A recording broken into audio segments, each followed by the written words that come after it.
Il aura passé moins de 24 heures sur le sol burkinabé Diomaye Faye. Le président sénégalais était en visite de travail et d'amitié. Un court séjour mis à profit pour échanger avec son homologue burkinabé Ibrahim Traoré sur les questions bilatérales, mais aussi sur la coopération sous-régionale, en réaffirmant leur volonté de travailler à raffermir les relations entre les deux pays sur le plan commercial, de la libre circulation des personnes et des biens. Le chef de l'État sénégalais a souhaité une posture flexible devant permettre de nouer un fil de dialogue entre les pays de la CEDEAO et ceux de l'AES désormais. Je vous propose d'écouter le président sénégalais Diomaye Faye au micro des confrères du service de communication de la présidence du Faso.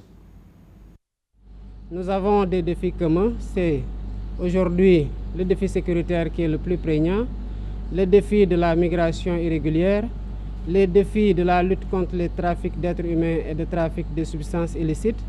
Et ce n'est que dans la concertation, les échanges de renseignements, les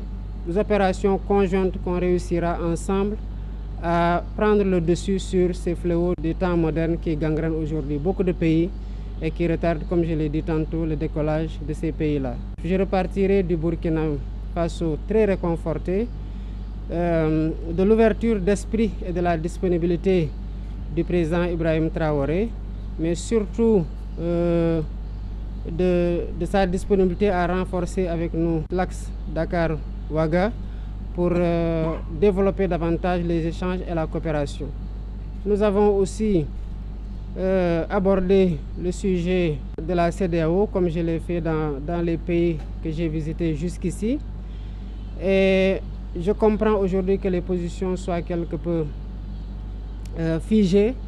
mais je perçois dans chacune de ces positions-là, ou les tenants de ces positions, une fenêtre d'ouverture qui peut permettre de nouer un fil, si tenu soit-il, du dialogue. J'ai toujours l'habitude de dire, on le constate aujourd'hui au niveau de la CEDEAO, que les portes du dialogue sont certes fermées, mais qu'il ne faut pas non plus fermer les fenêtres et tirer les rideaux, qu'il faut laisser des espaces pour nous aider, nous disputer s'il le faut, mais vider ce qui est en nous, mais surtout pour permettre à des pays qui sont un peu